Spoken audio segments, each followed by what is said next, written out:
Abel Grafton had sworn off women, love, and everything that made a man vulnerable. But when he opened his door that storm-torn evening, a stranger in a wedding dress fell into his arms, and with her came all the trouble he thought he'd left behind. He reached for the Winchester by the door, heart thumping. Nobody knocked on his door. Not in a decade. Not ever. He crept toward the window, careful not to make a sound, and there she was. A woman, soaked to the bone, collapsed in a crumple of white lace and mud, a wedding dress. Abel froze. She looked like a ghost, sprawled in the fading light, her veil torn and clinging to her face like seaweed. For a breathless second he thought it was Eliza. His Eliza, come back from the grave to haunt him. But no. This woman was younger, maybe mid-20s, shivering so violently her whole frame looked like a leaf in a storm. What kind of bride runs through the wilderness in a blizzard? Against every instinct forged by years of isolation, Abel unbarred the door and stepped into the cold. "Ma'am?" he called, voice rasping from disuse. "You all right?" No answer. Just a weak moan and a collapse into his arms. And as he carried her inside, bridal lace trailing behind him like a funeral shroud, Abel Grafton had no idea he was holding the match that would burn his entire past to ashes. Inside the cabin, Abel laid her gently by the hearth, stripped off his old wool coat, and covered her trembling frame. Her skin was ice cold, lips bluish, and the lace on her dress stuck to her arms like ivy. He moved quickly, not with the awkwardness of a man long isolated, but with the steadiness of someone who'd once known how to care. He stoked the fire until the flames roared, brought water in a tin cup, and wrapped her feet in a dry blanket. Still, she didn't speak. Her eyelids fluttered, and her teeth clacked, but no words passed her lips. Not until he whispered, "You ain't a ghost, are you?" Her eyes opened then, wide, green as summer grass, with terror swimming just beneath the surface. She tried to sit up but failed. Her voice was faint as breath. "They're coming." "Who?" Abel asked, crouching beside her. "Who's coming?" She shook her head, then looked down at her own dress, soaked and torn, and clutched the fabric around her as if ashamed. "Didn't mean to bring trouble," she whispered. "Didn't know where else to run." He recognized that look, fear wrapped in desperation. He'd seen it in refugees after the war, in his wife's eyes the night she realized the fever wouldn't spare their son. "You're safe here," he said, though he knew better than to promise such things. She closed her eyes and whispered, "Cassie. My name's Cassie." Abel hadn't spoken another name in 10 years that wasn't attached to memory. And now, a stranger's name was warming itself in his home. But something about that name, and the wedding dress still dripping on his floor, told him safety was about to become a scarce thing indeed. Abel didn't sleep that night.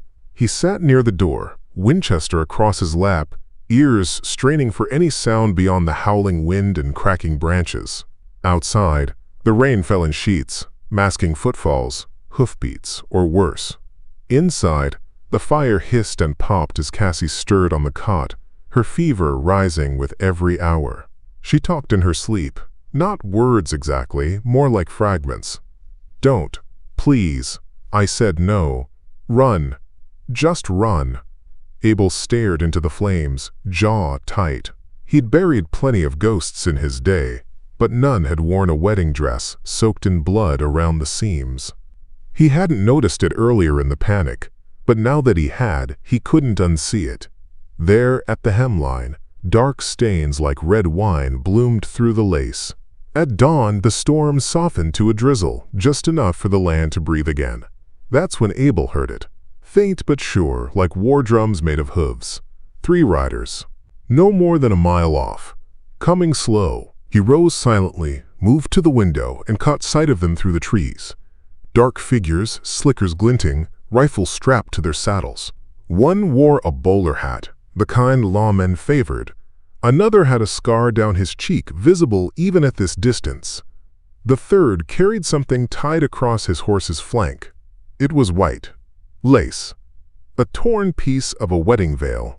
Abel felt his gut knot. Behind him, Cassie gasped awake, eyes wild and full of terror. "They found me," she whispered. "He found me." Abel turned slowly, voice low as thunder in the distance. "Tell me the truth now. Who's he?" She swallowed, eyes locked on the door. "My husband." And outside, those riders were getting closer. Abel watched the riders approach with the cold patience of a man who'd seen what desperation does to men, and what men do when they think they own something, or someone. He didn't ask Cassie more questions. Her shivering, her silence, her bloody dress. It told enough. Some truths wear their scars plain. When the three men reached the edge of the clearing, Abel stepped out onto the porch, with his Winchester resting across his arms. Not threatening, but clear. The man in the bowler called out first. "Morning to ya," he said, voice soaked in fake civility. "Name's Ransom. We're tracking a girl. Young, real pretty, ran off in the storm last night. Bride went missing after her wedding. You wouldn't have seen her, would ya?" Abel didn't answer right away. He watched how Ransom's hand hovered too close to his revolver. Watched how the man with the scar scanned the windows. Watched how the third man, the quiet one, never looked up at all. After a moment, Abel said, "Can't say I have. Only thing I seen last night was rain." Ransom smiled, but it didn't touch his eyes. "Shame, real shame. She's delicate, you see. Not in her right mind. Might have run off with wild notions about freedom." Abel's jaw clenched. Behind him, Cassie pressed herself against the wall just out of sight, fists white-knuckled around the handle of a kitchen knife. "I'll ask real polite," Ransom said, dismounting. "Mind if we come in? Just to be sure." "No need," Abel replied. "Ain't nobody here but me." That's when Scarface leaned forward and said, "Then you won't mind if we check for ourselves." Abel didn't move. "I mind." The wind died. The trees went still. And the next sound was the unmistakable metallic whisper of a revolver being drawn. But it wasn't Abel who moved first. It was Cassie, stepping out onto the porch, knife lowered, eyes blazing. "I'm here," she said, voice shaking. "You want me? Come try. But I ain't going back." The men froze. Even Ransom didn't speak for a beat too long. Abel raised the Winchester. Now the standoff had a heartbeat. The porch groaned under the weight of silence. Abel stood firm, rifle leveled with the calm of a man ready to die on his own threshold. Cassie, barefoot and defiant, didn't flinch beneath the eyes of the men who had once claimed ownership over her life. Ransom's smirk faltered. "You really think he can protect you, girl? One rancher with a death wish?" Cassie stepped closer to Abel, her voice steady now. "I'd rather die free than live as your property." Scarface growled low, like a coyote before a pounce. The quiet one still hadn't moved. His eyes fixed on Cassie, mouth slightly open, haunted. Then Abel spoke, slow and sharp as a whetstone. "I buried my wife on this land, dug the grave with these hands. I swore no one would ever cross my line again unless I let 'em." He tilted the barrel of his Winchester forward. "I ain't letting you." Ransom's smile returned. "Colder now. We'll see about that." The first shot rang out like a thunderclap. Abel fired high on purpose. A warning shot, not a killing one. But it was enough.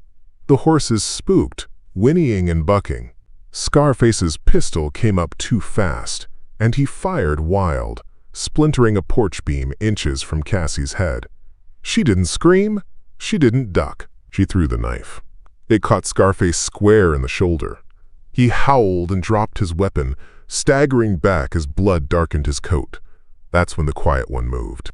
He stepped between Ransom and Abel, arms raised, voice trembling. "Stop! This ain't right!" Ransom wheeled on him. "What the hell are you doing, Jonah?" Jonah looked at Cassie. "He beat her." "You know he did. We all saw the bruises after the vows. She ran 'cause she had to." Ransom's face turned to ice. "She was his wife." "No," Jonah said. "She was his prisoner." Abel took a step forward, rifle still ready. "You got 10 seconds to ride out of here." or you'll be the next ghost buried under this land." Ransom looked at Cassie, then at Abel, then finally at Jonah, and he smiled. Not in defeat, but in calculation. "This ain't over," he spat. And with that he turned his horse and rode. Scarface followed, groaning and clutching his arm. Only Jonah stayed behind, breathing heavy, rain dripping off his hat. "You all right?" Abel asked him. Jonah nodded slowly. "I couldn't do nothing last time. I ain't making that mistake again." Inside the cabin, the fire still burned, but now 3 souls shared its warmth. And trouble. It hadn't left. It had only ridden off to reload. The door closed behind them, and for a moment the only sound in the cabin was the crackling of the fire. Abel leaned his rifle against the wall, then turned to Cassie, whose hands were shaking, not from fear, but from the rush of what she'd just survived. Jonah stood by the door like a statue, soaked through and ashamed. Abel broke the silence. "They'll be back," Cassie nodded. "Ransom don't lose face easy. He'll bring more." Abel glanced at Jonah. "You riding with them or with us?" Jonah looked down. "I ain't proud of where I've been, but I'm staying. For her." Cassie didn't speak right away. She just sat down by the fire, hands clasped in her lap. Then finally, in a voice more tired than timid, she said, "His name was Royce Thatcher, my husband." Abel felt the name sink like a stone in a deep well. He'd heard it before. Thatcher owned a stretch of land 3 valleys over. Rich, ruthless. A man who got what he wanted or took it. "I was 16 when he first tried to buy me," Cassie said, eyes distant. "Pa said no. So Royce burned our barn, poisoned our cattle, and waited." Her voice faltered, but she pushed on. "When Ma died of fever last winter, Pa couldn't hold out no more. Took a dowry just to save the land. I was given like a goat. Wrapped in lace, paraded in town, married under a cross I didn't believe in." She looked up at Abel. "But I didn't belong to him, not in my heart. And when he hit me on our wedding night, I knew I'd rather die in the wild than live in that house." Jonah lowered his head, shamed. "I was there. Heard her crying. I should have stopped it." Abel put a hand on Jonah's shoulder. "You got your chance now. Make it count." The wind outside had quieted, but the storm wasn't over. Abel knew the next time Royce came, it wouldn't be with 3 men and threats. It'd be with guns and fire. And yet something inside him, something long buried, began to stir. For the first time in 10 years, Abel Grafton had a reason to fight again. 3 days passed. 3 days of preparation, of silence and sweat, and uneasy peace. Abel and Jonah patched the barn walls, fortified the porch, and laid traps in the woods where no decent man should ever need them. Cassie helped too, stripping kindling, tending to the livestock, even learning how to load Abel's spare rifle. She hadn't been a bride, in truth, but she was becoming something stronger.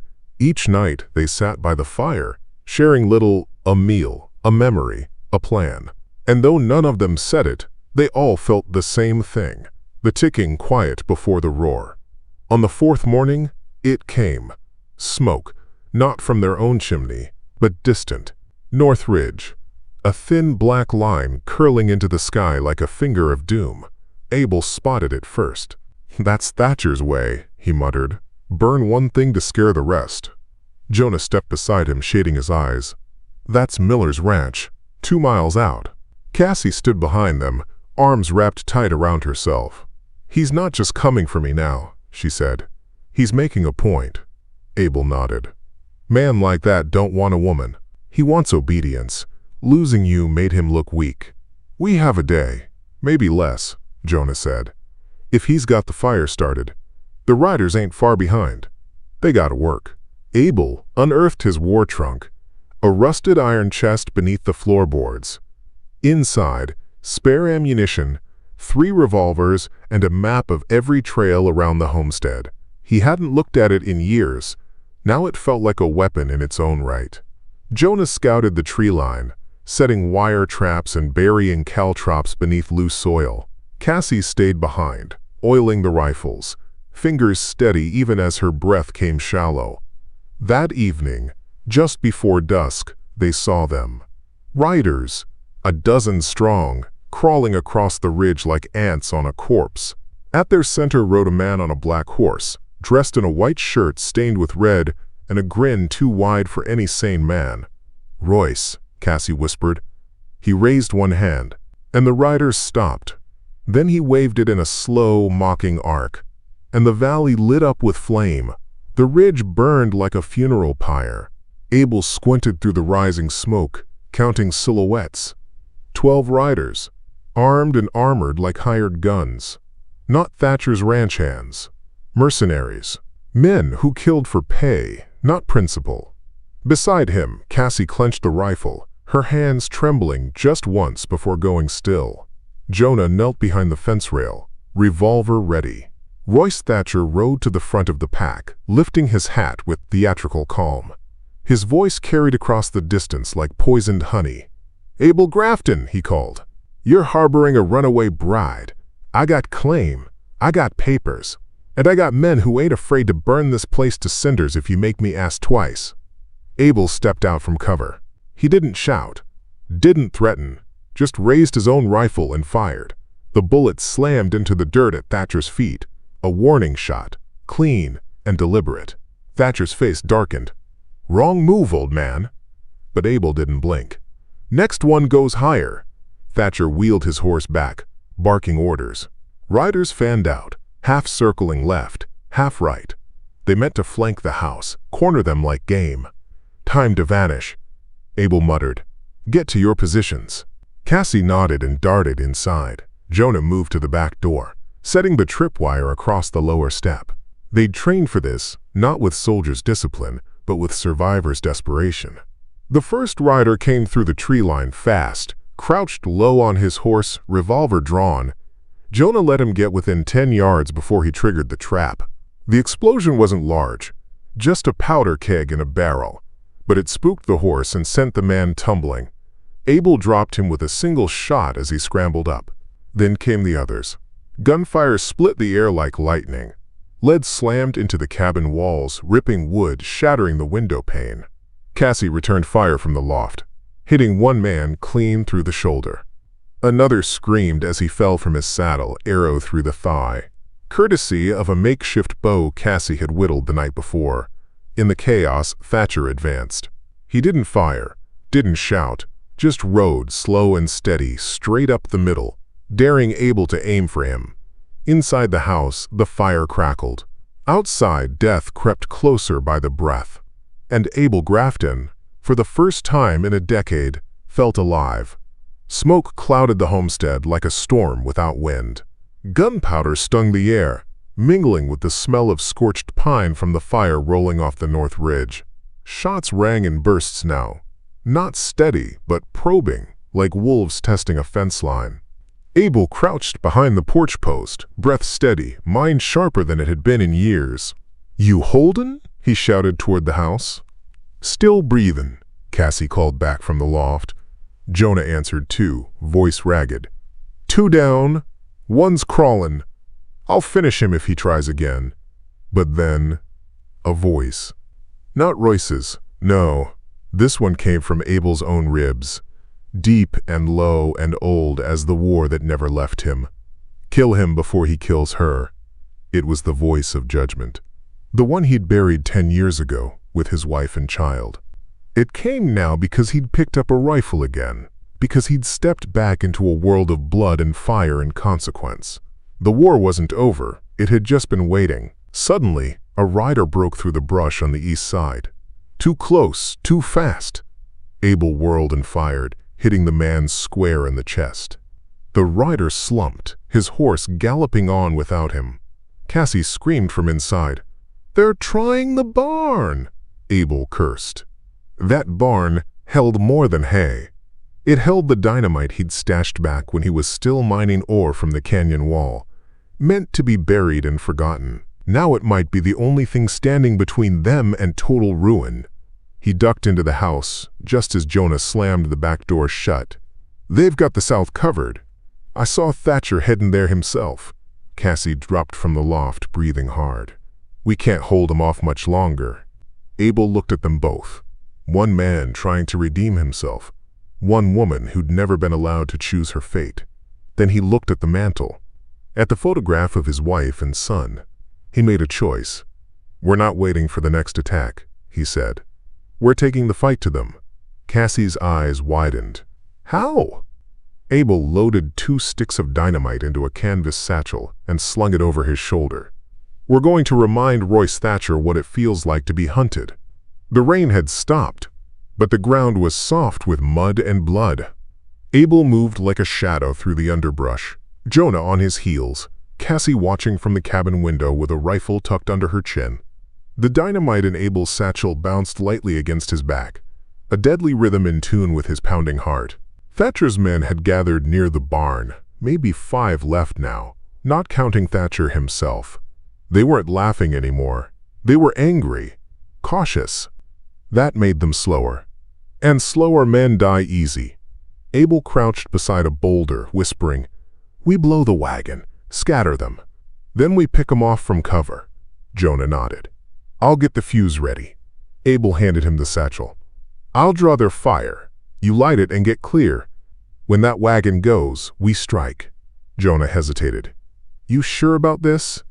Abel looked toward the barn, toward the figures of men who came to burn and break. "Only thing I've been sure of in 10 years. With a breath deep as a prayer, Abel rose and fired 2 quick shots into the dirt just past the wagon. Yells erupted. Bullets flew.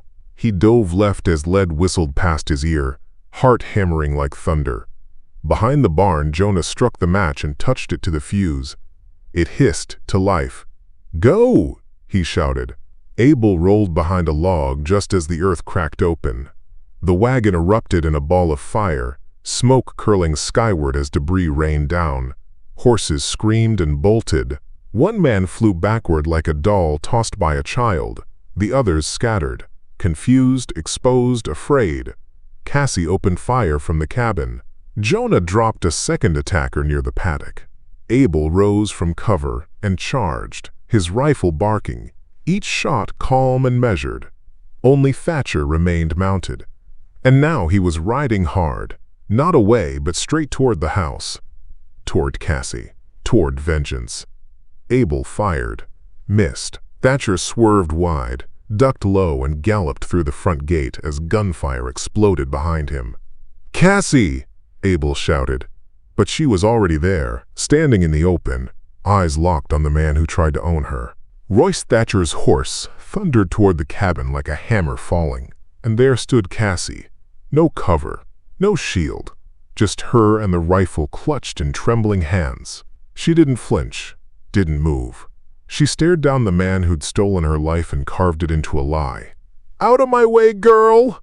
Royce shouted. "You think that farmer's gonna save you? You think this is some damn story with a happy end?" Cassie didn't answer. She lifted the rifle. Thatcher drew his revolver. 2 weapons. One moment. Abel screamed from the field, "Cassie, down!" But she didn't duck. She fired. The recoil jolted her backward, but she held her ground. Thatcher's horse reared. The bullet had hit it high in the chest. The beast screamed and toppled, crashing hard into the mud and throwing Royce into a heap. For a breath, nothing moved. No birds. No shouts. No wind. Then Royce groaned, pushing himself up, face streaked with blood and fury. His pistol glinted in the firelight. Cassie stepped forward, chambering another round. "You used to hit me when I didn't speak," she said, voice cold. "Told me I was yours to break." She leveled the rifle. "I ain't yours anymore." But before she could pull the trigger, Thatcher moved faster than anyone expected. He rolled, raised his pistol. A shot rang out, but not from Cassie. Abel stood 10 paces behind Royce, his rifle still smoking. Thatcher fell forward, dead before he hit the ground. Cassie lowered her weapon. Her hands were steady now. It was over. The fire crackled in the barn. Jonah appeared at the edge of the yard, breathing hard, gun lowered. Abel walked toward Cassie, his boots silent in the settling dust. She looked up at him, eyes full of tears, not from fear, but release. "I didn't know if I could do it," she whispered. Abel touched the barrel of her rifle, then gently lowered it. You already did. Morning came slow, gray, and heavy, with the scent of burned wood and blood-soaked earth. The barn still smoldered, its timbers blackened but standing. Crows circled overhead, cautious and waiting, as if unsure whether to mourn or move on. Abel, Cassie, and Jonah stood over Thatcher's body, quiet as gravestones. We can't leave him out here, Jonah said finally. Vultures'll tear him up. Abel nodded. We'll bury him. No markers. Not even his name? Abel looked at the twisted figure in the dirt. Man like that already carved his name deep enough in the pain he caused. No need to give it stone, too. They dug the hole just outside the old corral, the same patch of earth where Abel had once buried a stillborn calf during his first year on the homestead. The ground was soft now from the rain, like it had been waiting. When they finished, Jonah tossed in Thatcher's pistol and covered the grave. No prayer, no eulogy. Just dirt and silence. Back at the cabin, Cassie tended to the rifles, cleaning them by the fire with the quiet attention of someone who knew there'd be questions soon, and maybe worse. They'll come, won't they? She asked Abel. Lawmen. Thatcher had friends. Abel sat beside her, nodding. They'll come. Might be a week, might be a month, but they'll want answers. Jonah poured coffee, dark and bitter. What do we tell 'em? Abel looked between the two of them. His voice was low, measured. The truth. That Thatcher came to take what wasn't his. That we defended this place. Jonah shook his head. You think they'll believe that? No, Abel said. But that's not the point. We believe it. Cassie looked out the window toward the ridge where Thatcher's men had fled or fallen. Her voice was barely a whisper. I don't want to run anymore. You won't, Abel replied. And just like that, the old rancher who'd buried his heart a decade ago realized something he never thought he'd feel again. He had a reason to stay. And that reason had green eyes and a spine made of steel. 3 days later, they came. 6 riders, U.S. Marshals by the cut of their coats and the rifles on their backs. They rode in at sunrise, calm and slow, like men who knew they were the law and carried it in their saddlebags. Abel stood waiting on the porch, his rifle nowhere in sight. Not because he trusted them, but because trust wasn't the message he meant to send. Cassie stood beside him, face unreadable, a shawl wrapped around her shoulders though the morning held no chill. Jonah watched from the barn, his hand resting near the hatchet tucked into his belt. The lead marshal dismounted and tipped his hat. Abel Grafton? I am, Abel answered. The marshal's eyes flicked to Cassie, then back to Abel. Name's Ford. We're looking into a report. Man named Royce Thatcher's been reported missing. Neighbor found a burned wagon and blood trail west of his land. Said Thatcher may have come this way. He did, Abel said, with a dozen riders. Ford raised a brow. And now? Abel didn't blink. He left with none. The marshals exchanged glances. One of them, younger, mouth too fast for his own good, stepped forward. You saying you killed a man, Grafton? Abel shook his head. I'm saying he came to reclaim a woman like she was a saddle he'd misplaced, and he meant to burn us all for it. Cassie stepped forward. He wasn't missing. He was hunting. I was the prey. Ford studied her closely. Miss? Cassie McCrae. Married to Thatcher by coercion. Escaped the same night he beat me half to death. Ford didn't write anything, just looked her in the eye. You got bruises to prove that? No, she said. Just scars. The marshal sighed and looked back to Abel. You're saying Thatcher attacked your homestead, and in the fray, he was killed. Abel nodded. That's the truth of it.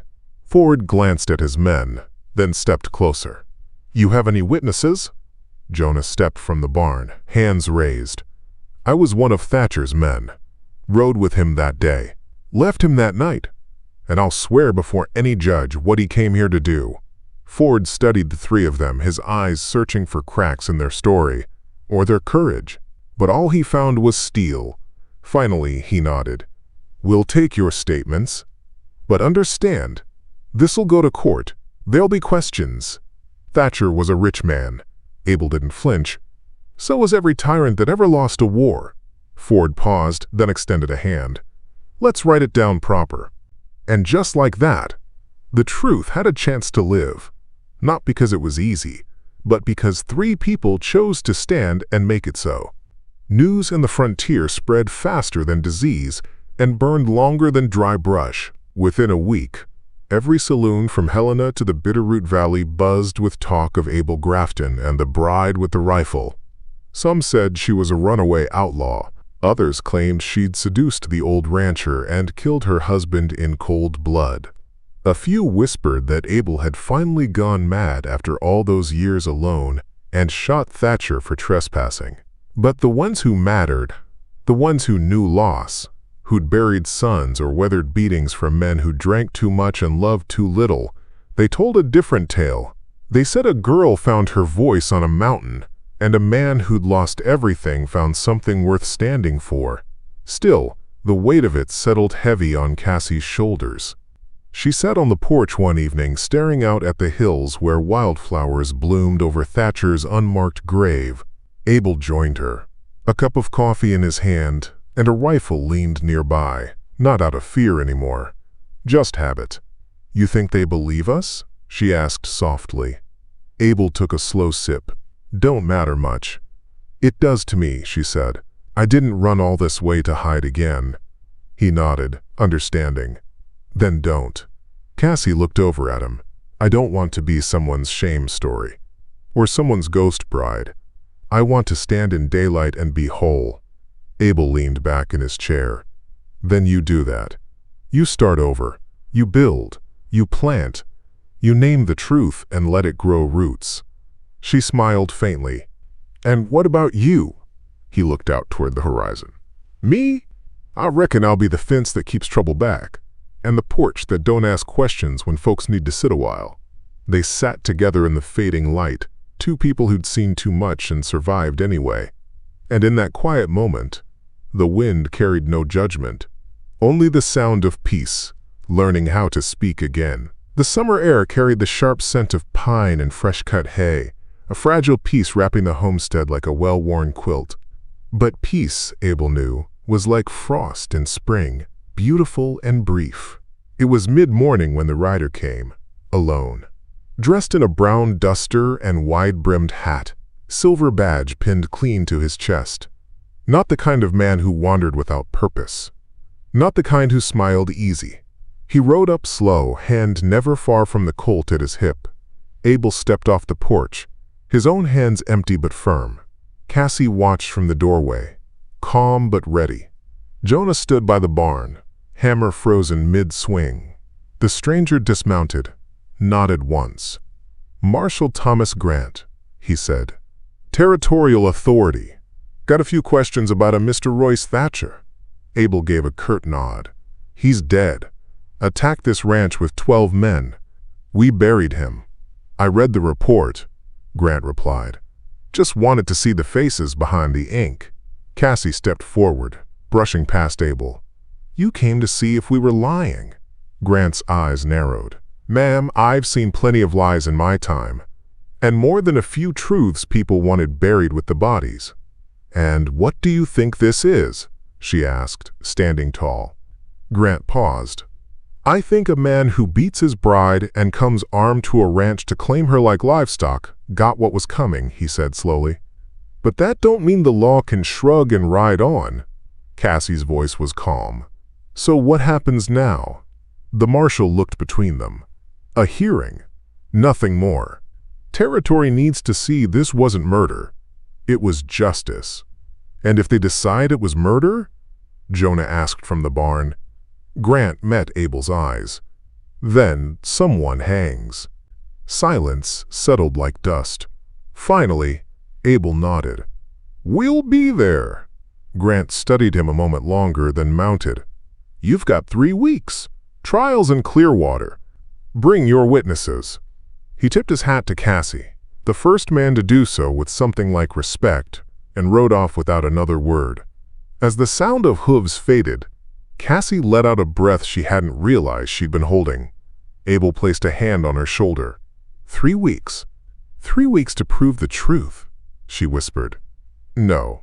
Abel said, looking out over the hills. 3 weeks to show them you're not afraid of it. 3 weeks isn't long when you're dragging a history behind you. Abel, Cassie, and Jonah left the ranch 5 days before the hearing, saddlebags full of dried meat and silence. The road to Clearwater wound through ravines, across creeks swollen from late summer rain and into valleys where whispers followed you longer than your own shadow. The first night, they camped near a dry gulch. The fire popped, coyotes howled far off, and nobody spoke until the stars settled deep. Then Jonah broke the stillness. "You ever killed a man before, Thatcher?" Abel stirred the fire, gaze distant. "War don't give you a choice, just a rifle and a name." Jonah nodded slowly. "Same for me. Only I never aimed at the right names. Not till Cassie." She looked across the fire at him, her expression unreadable. "Why'd you ride with Thatcher?" she asked. Jonah sighed. "Because I was tired of starving, and because he didn't ask questions, long as you rode straight and kept quiet." Cassie's voice was soft but sharp. "You kept quiet when he hurt me." Jonah didn't look away. "I did, and I'll carry that. But I aim to walk beside you now, not behind." Abel tossed another log onto the flames. "Reckon we all got ghosts tailing us. It ain't about shaking 'em loose, it's about facing what they taught us." The next morning, they rode into the foothills. The trees grew denser, the paths narrower. On the third day, a wagon train passed, settlers with young faces and hopeful eyes. A woman in the back, nursing a child, locked eyes with Cassie and gave her the faintest of nods. Cassie nodded back. The world had already started changing. By the time they reached the outskirts of Clearwater, tension ran tighter than a coiled rope. The courthouse stood on the hill like a gallows in waiting. But Cassie didn't shrink. She dismounted, shoulders square, boots planting firm on the dirt road. "I'm not afraid of them," she said. Abel stepped beside her. "Good, because truth don't beg for permission." The courthouse was plain. Just 4 stone walls and windows that let in more judgment than light. But when Cassie stepped inside, every man in that room turned to see. Not because she was pretty, but because she walked like a woman with nothing left to lose and everything to defend. Judge Harlan Whitmore, old as the floorboards and twice as brittle, sat behind the bench. The jury, 6 men and 2 women, whispered among themselves. Some knew Thatcher's name. A few even owed him money. Abel saw it in their eyes. The prosecutor stood first. Tall, sharp suit, oily mustache. "This court will hear testimony that Abel Grafton and his companions murdered Royce Thatcher in cold blood, then burned his body to erase the evidence." Then he looked at Cassie. "And that this woman manipulated them into it," the room murmured.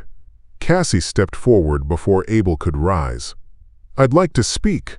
Whitmore raised a bushy brow. "You're not under oath yet." "I'll swear on anything you want," she said. "But I won't sit here and be spoken for." The judge leaned forward. "Let her testify." She stepped up to the witness box, spine straight, swore her oath, and then began. She spoke plain, clear, about the night she married Royce. About the bruises, the shackles, the screams into pillows. She didn't weep, didn't break. She let the silence between her words carry the weight. "He didn't just take my body," she said. "He took my name, my father's land, my voice. But he couldn't keep all of it, not when I ran." The prosecutor tried to trip her. "Why didn't you report him?" "Because he paid the sheriff." "Why run to Abel Grafton?" "Because I had nowhere else to go." "And how convenient that your so-called rescuer just happened to kill him." Cassie leaned forward, voice low. "Royce Thatcher died because he brought a gun and a mob to kill the man who gave me water, food, and safety. He didn't come for justice. He came for possession. And he died trying to take what was never his." The room went dead still. Even the judge blinked slow. When she stepped down, Cassie didn't look back. Abel met her at the bottom of the steps. "You all right?" "No," she said. "But I'm finally heard." When Jonah Langley stepped into the witness box, he looked like a man being marched up a mountain with a stone on his back. Sweat glistened on his brow. His hands shook, but not from fear of guns. From the truth he was about to untangle in front of a town full of strangers. Judge Whitmore eyed him over half-moon spectacles. "You were one of Thatcher's men?" "Yes, sir." "Then speak your piece." Jonah took a breath like it might be his last. Then he began. "I rode with Royce for 2 years. Watched him break fences, steal grazing rights, and silence folks who got in his way. But it wasn't until the wedding I saw what kind of monster he really was." The prosecutor pounced. "And you did nothing." Jonah's jaw tightened. "I was a coward. I stayed because it was easier. Because I thought surviving meant looking the other way." The room grew still. He went on, voice stronger now. "But when Cassie ran, and Thatcher brought us to that ranch with guns and fire, I knew. This wasn't justice. It was a lynching with a wedding ring." The prosecutor raised an eyebrow. "You expect us to believe you turned coat for honor?" "No," Jonah said. "I turned coat because I saw a man stand for someone who wasn't his to protect. Abel Grafton could have shut the door, could have stayed quiet. But he didn't. He looked toward Abel, then Cassie. And I won't either. Not again." When he stepped down, the jury didn't look at the prosecutor. They looked at Jonah and saw not a traitor, but a man choosing decency over survival. Outside, thunder rolled in the distance. Inside, the storm had already broken. The courtroom was quiet as a grave when Abel Grafton took the stand.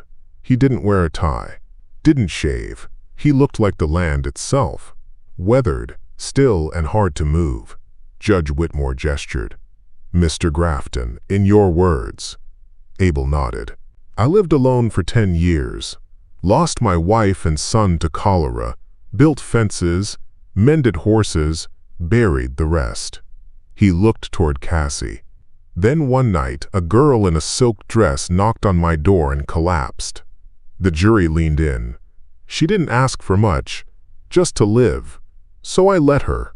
The prosecutor rose. "And in doing so, you knowingly harbored a fugitive. You armed her. You killed her husband."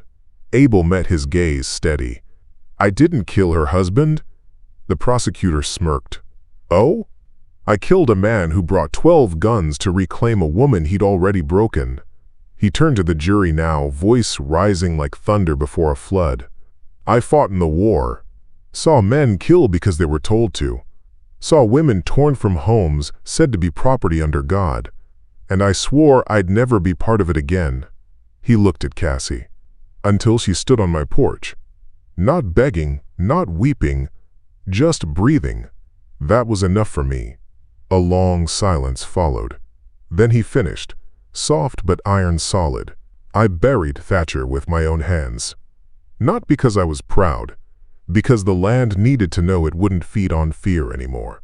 When Abel stepped down, the courtroom held its breath. No one looked at the prosecutor.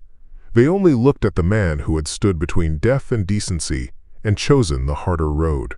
Judge Whitmore tapped his gavel once. "Closing arguments tomorrow.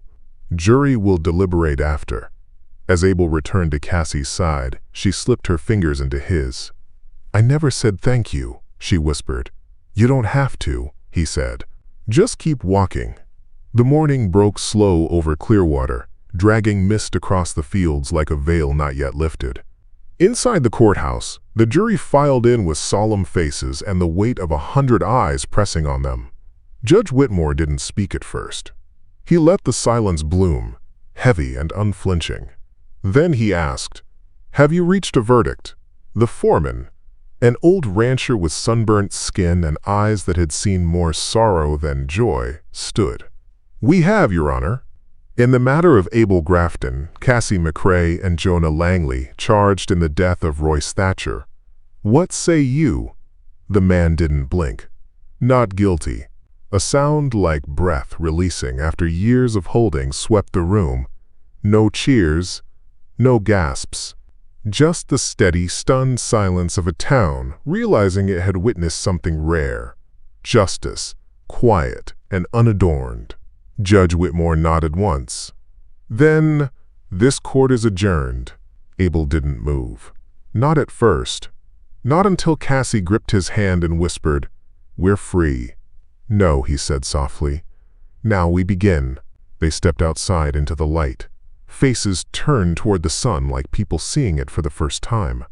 Jonah followed, hat in hand. "I'm headed south," he said. "Rail work near Santa Fe. Thought maybe it's time I earned something honest." Abel offered his hand. "You already did." Jonah smiled, nodded to Cassie, then walked into the dust in the distance. Cassie and Abel rode back to the homestead that afternoon.